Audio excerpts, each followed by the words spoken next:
and welcome again to the maths class with me, Sarika, on Maths Cookies.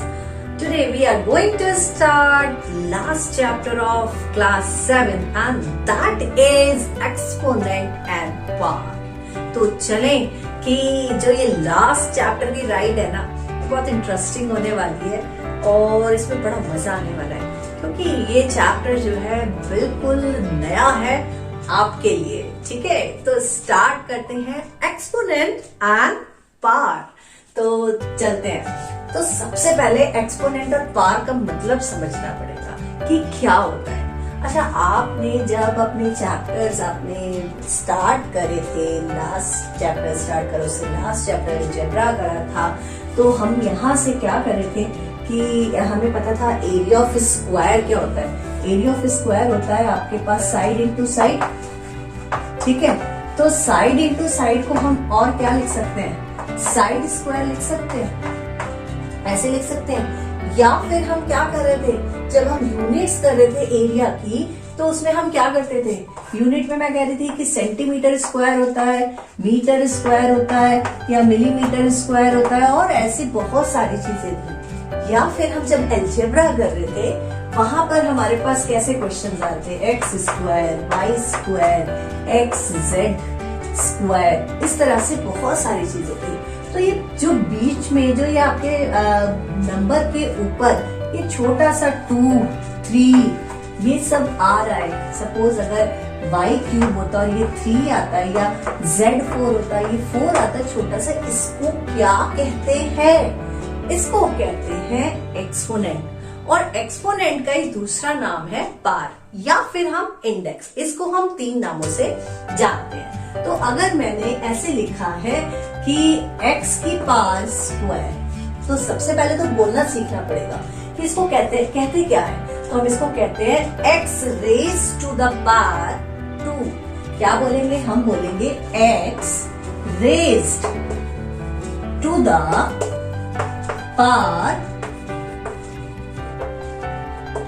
2। ठीक है, यानी x की power कितनी है, 2। अब इसका मतलब क्या होता है कि जो x है ना, इसको हम कहते हैं बेस। क्या कहते हैं, बेस। ये आता है बेस नंबर। और ये जो 2 है ना, ये कमाल की चीज है, ये है आपके पास एक्सपोनेंट और इंडेक्स और पावर। ठीक है, आप इसमें से कुछ भी तीनों चीजों में से यूज कर सकते हो। अब ये बेस और ये जो स्क्वायर है, ये कहां से आया। अब जरा थोड़ा सा हम पीछे चले तो अगर हम मल्टीप्लिकेशन देखें, अपना 2 का टेबल देखें, तो वहां हम रिपीटेड एडिशन करते थे।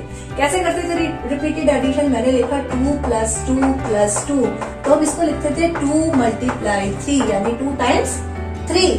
ठीक है, इसी तरह से और भी आता था 2 + 2 + 2 + 2 दैट इज 2 × 4। तो ये होता था मेरे पास रिपीटेड एडिशन। लेकिन अब इस एडिशन की जगह अगर मैं रिपीटेड मल्टीप्लिकेशन कर दूं तो क्या बनेगा।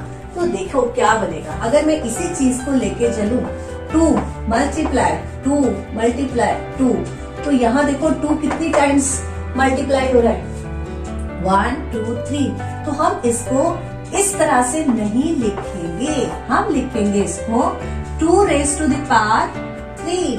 यानी कि जब कोई नंबर अपने आप में मल्टीप्लाई हो रहा है, वो नंबर अपने आप मल्टीप्लाई हो रहा है, 2 टाइम्स हो रहा है, 3 टाइम्स हो रहा है, 4 टाइम्स हो रहा है, तो हम उसको पावर के रूप में ले लेते हैं, पावर बना देते हैं। क्यों बना देते हैं अभी बताऊंगी। तो यहाँ तक समझ में आ जाना चाहिए कि जब कोई नंबर अपने आप मल्टीप्लाई हो रहा है तो हम क्या करते हैं, उसको पावर की फॉर्म में लिखते हैं। ठीक है, ये बेस आपका सेम होना चाहिए। अब यहाँ देखो बेस, एक ही नंबर अपने आप मल्टीप्लाई हो रहा है। जैसे यहाँ 2 है तो 2 ही मल्टीप्लाई हो रहा है। एक और एग्जांपल लेते हैं, सपोज यहाँ होता 5 × 5 × 5 × 5। तो यहाँ देखो 5 की मल्टीप्लाई हो रही है अपने आप में। ठीक है, तो यहाँ पावर कितनी आ गई, कितने टाइम्स मल्टीप्लाई हो रहा है 5 अपने आप में, 1 2 3 4। तो हम इसको लिखेंगे 5 raised to the power 4। तो ये जो चीज निकल के आई है, हम इसको कहते हैं एक्सपोनेंट या फिर पावर। अच्छा, इन नंबर्स को पावर की फॉर्म में लिखना जरूरी क्यों है और क्यों जरूरी बना कि हमें पावर की फॉर्म में लिखना पड़ा? तो एक एग्जाम्पल के थ्रू हम देखते हैं। आपको पता है कि वेट ऑफ अर्थ कितना होता है? वेट ऑफ अर्थ बहुत ज्यादा। अर्थ का वेट नाप रहे, हम अपना नापे तो हमारा कितना होगा? 30, 40, 50 kg, लेकिन हम यहाँ अर्थ का वेट मेजर कर रहे हैं। तो हमारे जो डाटा है उसके अकॉर्डिंगली अर्थ का जो वेट है वो है 5.976 multiply 10 to the power 24 kg।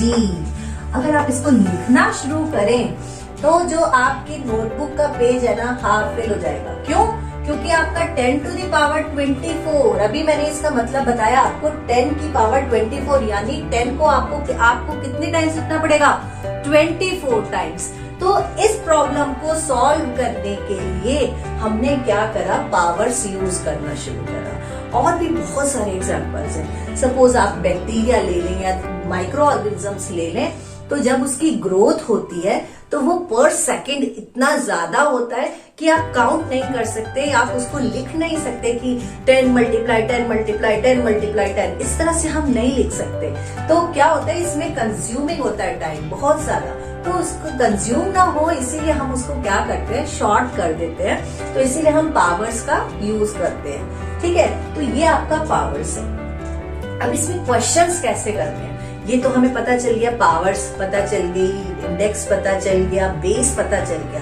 अब इसमें कई बार क्या होता है कि क्वेश्चंस जो होते हैं अलग अलग टाइप के होते हैं, तो उसमें हमें रूल्स फॉलो करने होते हैं, हमें लॉस लिखने होते हैं। तो 7 रूल्स के ऊपर जो आपका पावर का चैप्टर है वो आपके पास है। तो ये 7 रूल्स क्या है वो जल्दी से देखते हैं कि क्या होते हैं 7 रूल्स।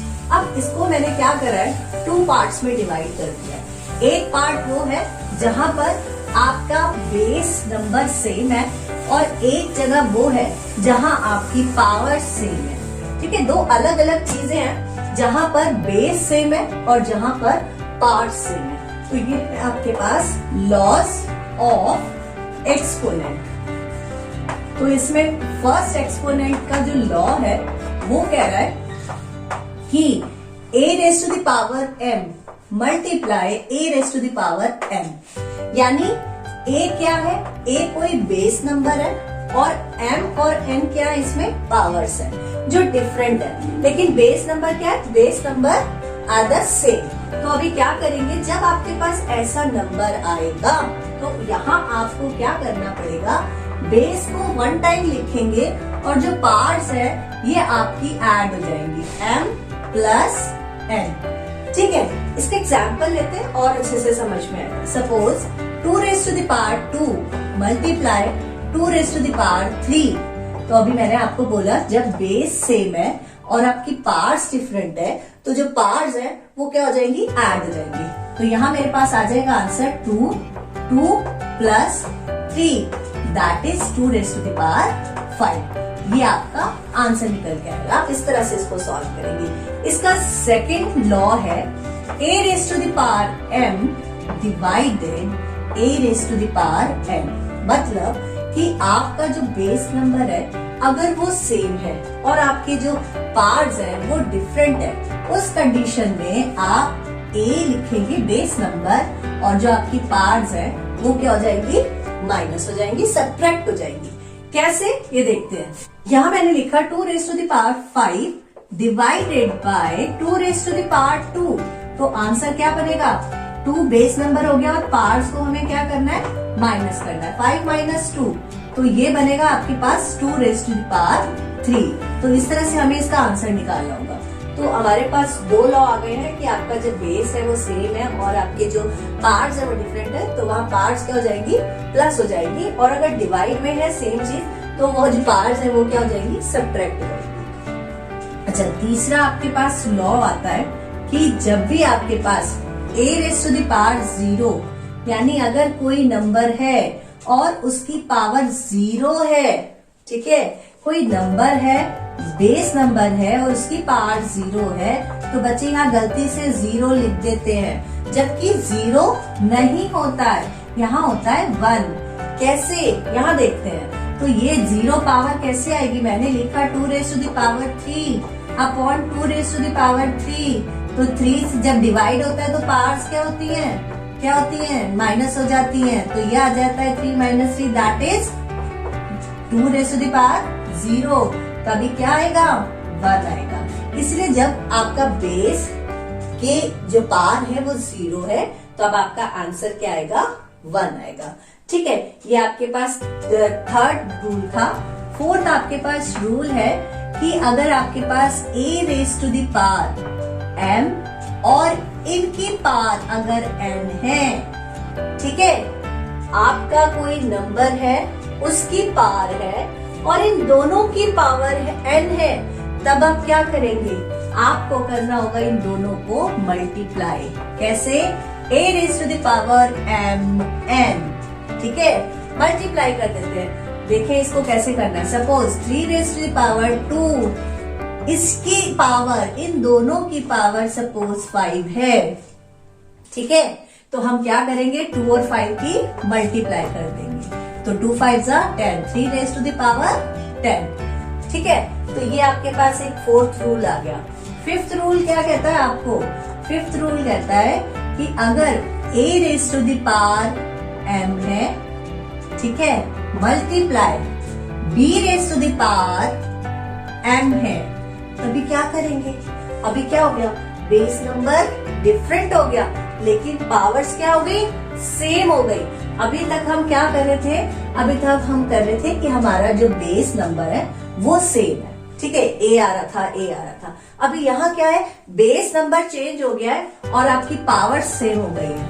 अब इस कंडीशन में हम क्या करेंगे? जो हमारा बेस है ना, बेस नंबर्स है, इनकी मल्टीप्लाई कर देंगे और पावर्स को 1 टाइम लिख देंगे। तो मेरे पास क्या बनेगा रूल?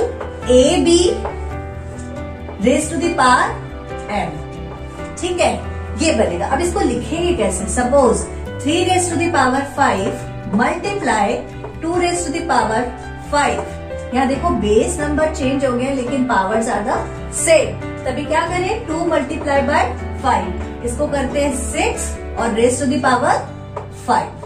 तो ये आपका इस तरह से सॉल्व होगा। इसमें 6th पार्ट है a raise to the power m अब divided by b raise to the power m, ठीक है। अब की बार जो बेस नंबर है वो डिफरेंट है और डिवाइड में है, पार्ट सेम है, तब क्या करेंगे?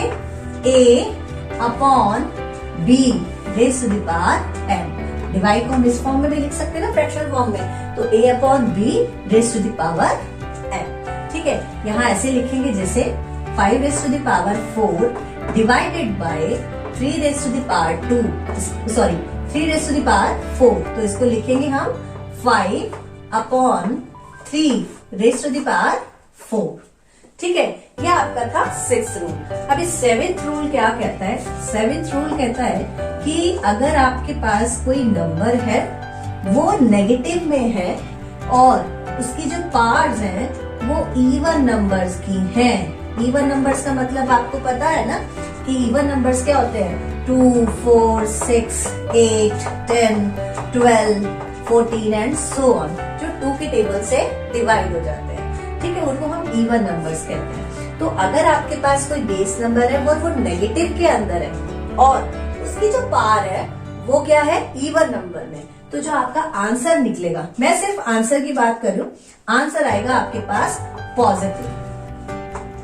यहाँ मैंने जो बेस नंबर लिया है वो 1 लिया है, इसलिए मैंने यहाँ पर पॉजिटिव 1 लिखा है। आप -2 भी लिख सकते हैं। सपोज इसको करके दिखाते हैं। मैंने यहाँ लिखा -2 रेज़ टू द पावर 2, ठीक है, और ये क्या है? 2 इज द इवन नंबर और हमारा -2 क्या है? माइनस का है ना।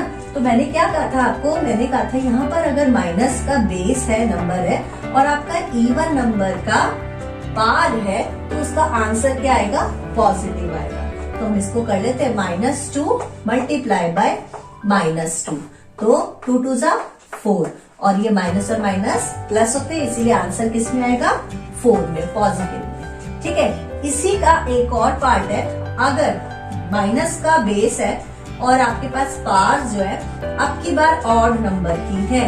ऑड नंबर में जैसे 1, 3, 5, 7, 9, एंड सो ऑन। जो 2 से डिवाइड नहीं होती है उनका आंसर आएगा नेगेटिव, ठीक है, नेगेटिव बेस का जो भी बनता है आपका वो आंसर आएगा। अभी इसका एग्जांपल देखते हैं। सपोज -2 की पावर आपके पास 3 है, तो इसको कैसे सॉल्व करेंगे? -2 मल्टीप्लाई बाय -2 मल्टीप्लाई बाय -2, ठीक है। 3 क्या है? ऑड नंबर है, तो 2 2 जा 4, 4 2 जा 6, तो 6 आ गया और आंसर किसका आएगा? Minus minus plus, plus minus minus. तो आपने क्या करना है, ये याद रखना है कि आपका बेस अगर नेगेटिव में है और उसकी जो पार्ट्स है वो इवन नंबर की है, तो वहां हम यूज करेंगे पॉजिटिव आंसर के लिए, और अगर ऑड नंबर में है आपकी पार्ट तो वहां हम यूज करेंगे नेगेटिव फॉर द आंसर।